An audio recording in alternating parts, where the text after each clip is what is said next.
코스피, 기관 매수의 사흘째 올라 2,480대 회복, 코스닥도 상승. 코스피가 10일 윤석열 대통령 담화에 따른 파장을 주시하는 가운데 사흘째 올라 2,480대를 회복했습니다. 이날 코스피는 전장보다 39.61포인트, 1.62% 오른 2,482.12의 장을 마쳤습니다. 지수는 전장보다 14.12포인트, 0.58% 오른 2,456.63으로 출발해 장중 2,448.76까지 오름폭을 줄였으나 다시 상승폭을 키웠습니다. 유가증권시장에서 기관이 1,503억 원을 순매수하며 12거래 연속 순매수세를 나타냈습니다. 개인과 외국인은 각각 2,450억 원, 216억 원의 매도 우위를 보였습니다. 개인은 장 초반 5거래일 만에 순매수세로 돌아서며 코스피 시장에 복귀하는 듯 했지만 장중 매도 우위로 돌아섰습니다. 외국인은 코스피 200 선물 시장에서는 5,509억 원을 순매수했습니다. 이날 오후 3시 30분 기준 달러 대비 원화 환율은 서울 외환시장에서 전날보다 0.3원 내린 1,431.9원을 나타냈습니다. 국내 증시는 환율 하락과 간밤 미국의 기술주 강세 등의 상방 압력을 받는 흐름을 보였습니다. 방중 윤석열 대통령의 대국민 담화 이후 상승폭을 소폭 반납하긴 했지만 오늘 2차 탄핵안 표결에서 여당 내 추가 이탈표가 이어질 가능성을 주시하며 다시 상승폭을 키웠습니다.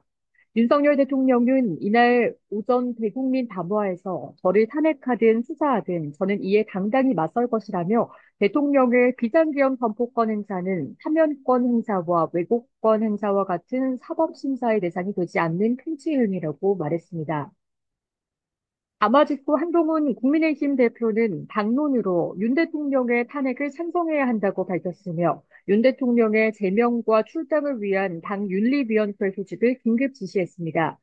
이경민 대신증권연구원은 오는 대통령 대국민 담화에서 투쟁 의지를 밝히면서 코스피가 상승폭을 일부 반납했지만 코스피의 반등세가 꺾이지는 않았다며 현재 정국이 금융 시스템과 경제로 번지지는 않은 상황에서 낙폭과대 인식에 따른 저가 매수 유입이 지속됐다고 설명했습니다.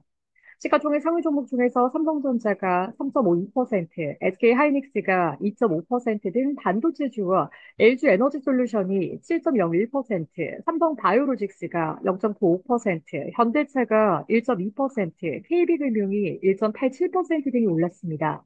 네이버가 마이너스 4.59%, 고려아연이 마이너스 2.92%, 현대모비스가 마이너스 1.2% 등을 내렸습니다.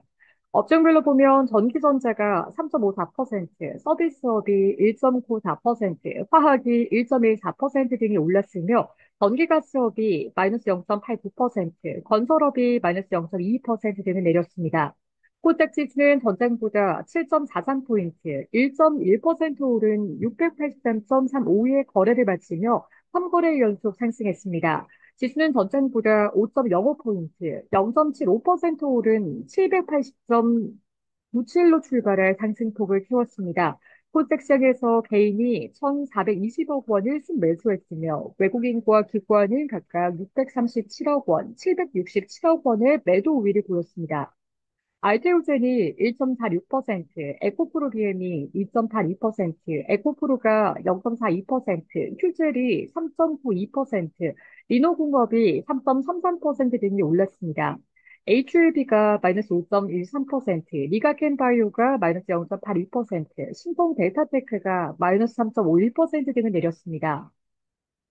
자녀 입시 비리와 청와대 감사의 무마 등 혐의로 기소된 조국 혁신당 대표에게 대법원에서 징역 2년이 확정되면서 한보산업이 마이너스 7.51%, 토탈소프트가 마이너스 18.21%등 구국 테마주도 일제히 급락했습니다. 이날 유가증권시장과 코스닥 시장의 거래 대금은 각각 12조 1,520억 원, 8조 1,320억 원으로 집계됐습니다.